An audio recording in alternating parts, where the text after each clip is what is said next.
चलो। प्रिय छात्र एवं छात्राओं, आज मैं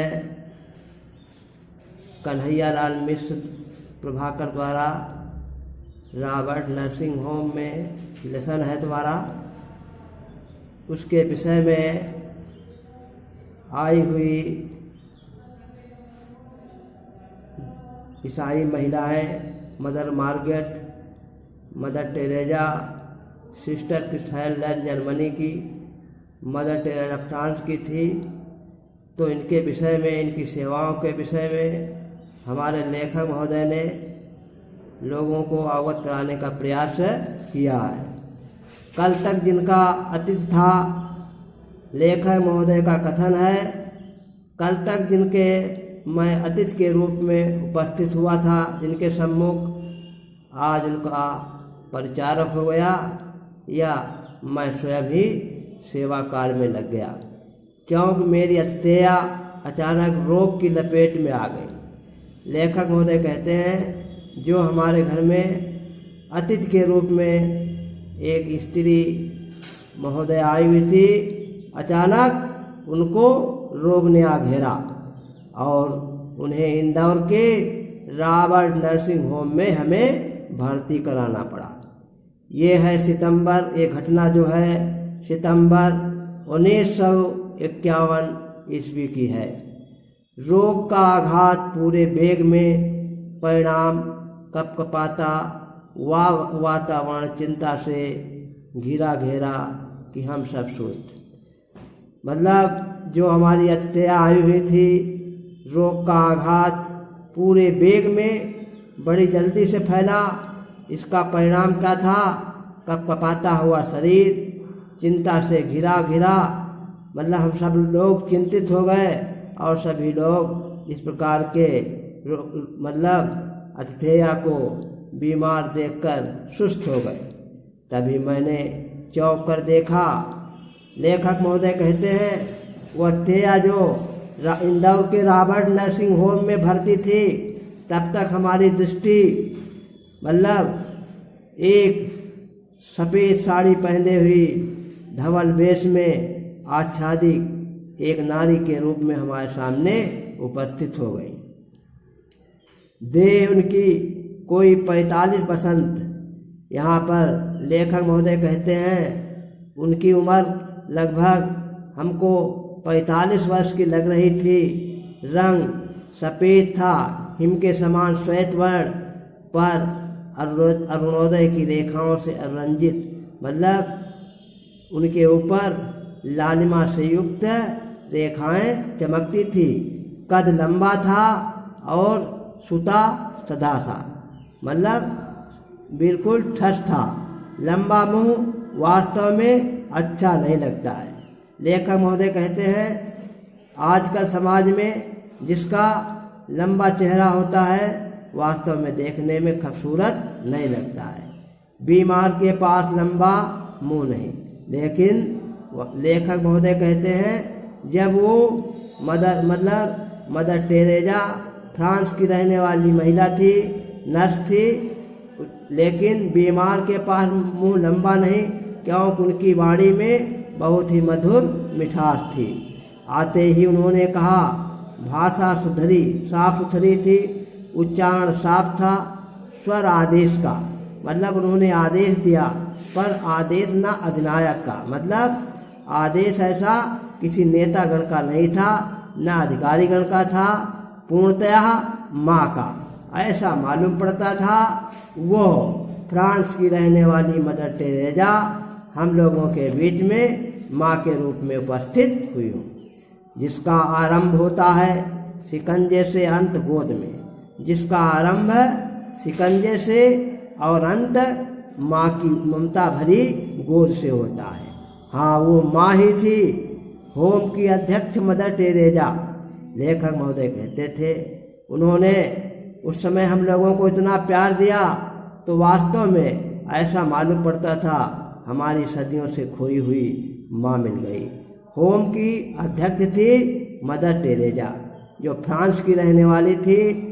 मातृभूमि जिसकी फ्रांस, कर्मभूमि भारत, यहाँ पर लेखक कहते हैं वास्तव में उन्होंने मदर टेरेसा ने मतलब फ्रांस में तो जन्म लिया, लेकिन उन्होंने अपना कर्म क्षेत्र भारत को बनाया, भारतवासियों की सेवा में तत्पर हो गई। उभरती तरुणाई से उम्र के इस ढलाव तक रोगियों की सेवा लवलीन, मतलब उभरती हुई युवावस्था की उम्र से ढलाव तक, मतलब कुछ उम्र ढल रही थी, रोगियों की सेवा में तल्लीन थी। यही काम, यही उनका मतलब धाम था, यही उनका प्रेम था, यही चाव था, और बस यही इच्छा थी कि हम अपने अंतिम सांस तक इंदौर के रॉबर्ट नर्सिंग होम में आए हुए मरीजों की सेवा करती रहे। उन्होंने रोगी के दोनों म्लान कपोल और चांदनी चर्चित हाथों से थपथपाए। लेखक महोदय कहते हैं कि मदर टेरेसा ने मतलब रोगी के दोनों मतलब मुरझाए हुए कपोल या गाल और चांदनी चर्चित हाथों से, मतलब चांदनी के समान चमकते हुए हाथों से उनको थपथपाया, तो उसके सूखे अधरों पर चांदी की एक रेखा खिंच गई। तो उस समय जो मतलब अतिथेया रोगी के रूप में आई थी, तो ऐसा मालूम पड़ा सूखे अधरों पर, मतलब उसी अतिथेया के सूखे अधरों पर एक चांदी की रेखा खिंच गई। अर्थात लेखक का कहने का तात्पर्य है प्रसन्नता की लहर दौड़ गई और मुझे लगा कि वातावरण का तनाव कुछ कम हो गया। लेखक महोदय कहते हैं ऐसा मुझे मालूम पड़ा कि जो रॉबर्ट नर्सिंग होम के मतलब उसका वातावरण है, वहाँ के मरीजों का तनाव भी उन्होंने कम कर दिया। अर्थात मदर टेरेसा के असीम प्यार एवं सेवाओं को लेखक ने दर्शाया है। तभी एक खटाक और हमारा डॉक्टर कमरे के भीतर, लेखक महोदय कहते हैं तभी शीघ्र हमारा डॉक्टर कमरे के भीतर प्रवेश करता है। मदर ने उसे देखते ही कहा, तब मदर टेरेसा जो फ्रांस की रहने वाली नर्स थी, भारत में सेवा कर रही थी, उन्होंने देखते ही कहा, डॉक्टर तुम्हारा मरीज हंस रहा है। मदर टेरेसा ने कहा, अरे डॉक्टर तुम्हारा मरीज बिल्कुल ठीक हो गया है, उसे कोई बीमारी नहीं है, क्योंकि इस समय वो प्रसन्नचित्त है। हाँ मदर तुम हंसी बिखेरती जो हो। लेखक महोदय यहाँ पर मदर टेरेसा की मतलब हंसमुख चेहरा एवं उनकी सेवाओं को का वर्णन कर रहे हैं। हाँ मदर तुम हंसी जो बिखेरती हो। यहाँ पर लेखक महोदय कहते हैं तब हमने कहा वास्तव में मदर टेरेसा मतलब जो मुरझाए हुए रोगी हैं, सुस्त रोगी हैं, उनके चेहरे पर वास्तव में अपने असीम प्रेम के द्वारा उनको प्रसन्न कर देती हैं। डॉक्टर ने अपने जाने कितने अनुभव यूँ एक ही वाक्य में गूंथ दिए। डॉक्टर ने अपने तमाम कथन मदर टेरेसा के ऊपर मतलब उनकी प्रशंसा में कह डाले। मैंने भावना से अभिभूत में सोचा। लेखक महोदय कहते हैं मैंने अपनी कल्पनाओं का मन मंदिर बनाकर अपने विचारों में सोचा जो बिना प्रसव किए ही माँ बन सकती है। लेखक महोदय कहते हैं वास्तव में मदर टेरेसा के कोई भी संतान नहीं थी, लेकिन हमारे भारत के रॉबर्ट नर्सिंग होम में के इंदौर में एक माँ के रूप में उपस्थित होकर रोगियों की सेवा की। वही 30 रुपये मासिक योग के क्षेम पर 20 वर्ष के दिन रात सेवा में लगा से। क्यों यहाँ पर लेखक उनकी आमदनी और उनकी सेवाओं का वर्णन कहती हैं 30 रुपये के मासिक वेतन पर उन्होंने 20 वर्ष की सेवा रात दिन अपना तन मन लगा दिया और वही पीड़ितों के तड़पते जीवन में हंसी बिखेर सकती हैं।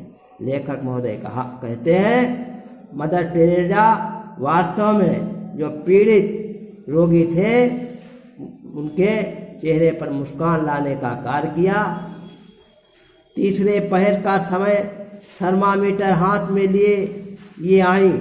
लेखक महोदय मदर टेरेसा की सेवाओं और उनके हाथ में जो थर्मामीटर है उसके भी विषय बता रहे हैं कि तीसरे पहर या अंतिम पहर मदर टेरेसा हाथ में थर्मामीटर लेकर बुखार देखने के लिए उपस्थित हो गई और उनके साथ एक नवयुवती अपन उसी विशिष्ट धवल वेश में गौर आकर्षक और उनके साथ में एक नवयुवक स्त्री विशिष्ट मतलब सफ़ेद साड़ी पहने हुए गौरवर्ण था उसका, जो बड़ी सुंदर लग रही थी, चेहरा भी आकर्षक था।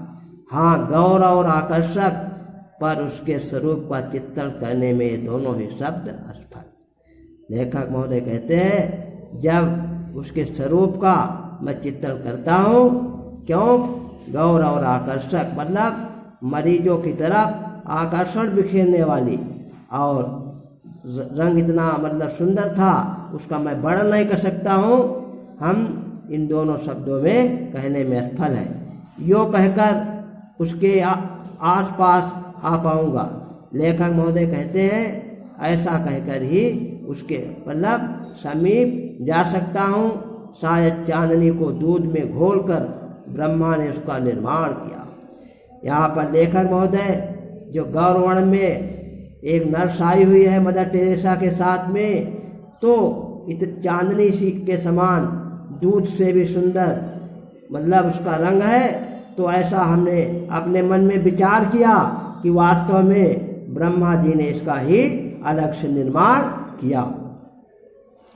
रूप और स्वरूप का एक दैवी साचा ही वो लड़की, वास्तव में वो लड़की जो थी रूप और स्वरूप की एक देवी के रूप में उपस्थित हुई, ऐसा मालूम पड़ता था ये इंद्रलोक की कोई देवांगना है। उसका नाम क्रिस्टहेल्ड और जन्मभूमि जर्मनी थी, और उसका वो मतलब जर्मनी की रहने वाली नर्स, और उसका नाम क्रिस्टहेल्ड था।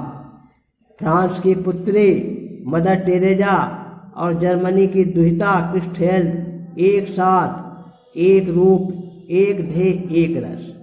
क्यों फ्रांस, यहाँ पर लेखक महोदय कहते हैं फ्रांस और जर्मनी एक दूसरे के विरोधी राष्ट्र थे, लेकिन वास्तव में फ्रांस की पुत्री मदर टेरेसा और जर्मनी की पुत्री क्रिस्टहेल्ड एक साथ, एक रूप में, एक विचार लिए एक आनंद को उन्होंने उपस्थित कर दिया।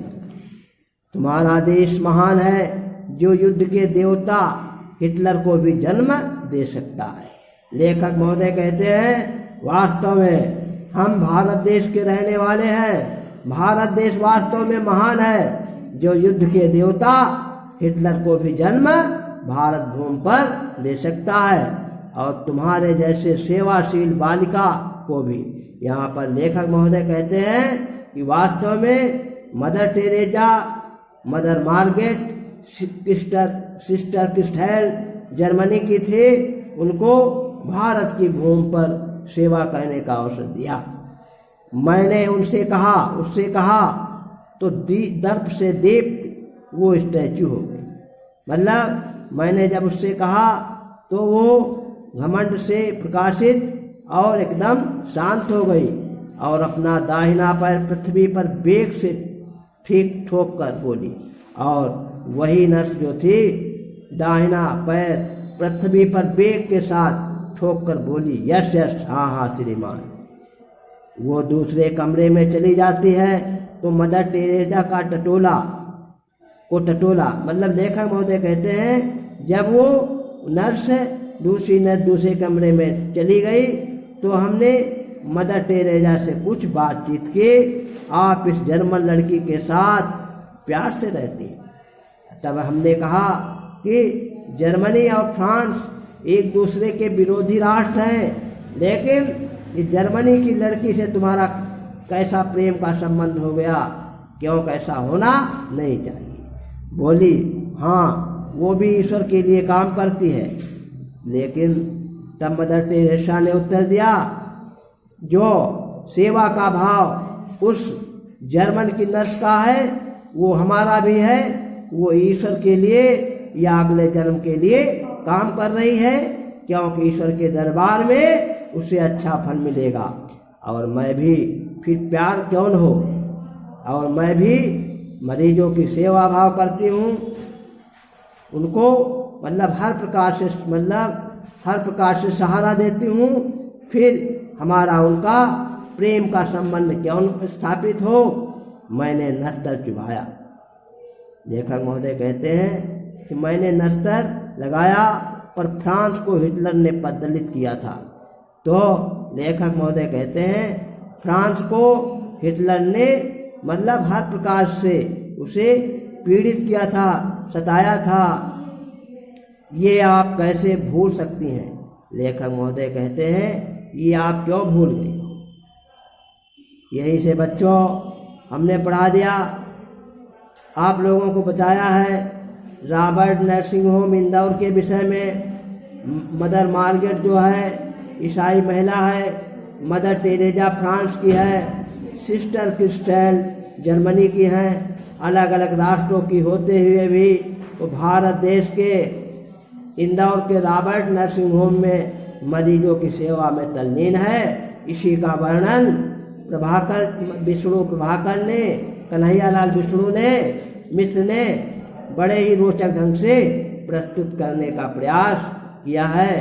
यही से अपना लेसन समाप्त करते हैं, और आप लोग मतलब इसको पढ़ेंगे और पीछे इसके क्वेश्चन आप लोग निकालेंगे।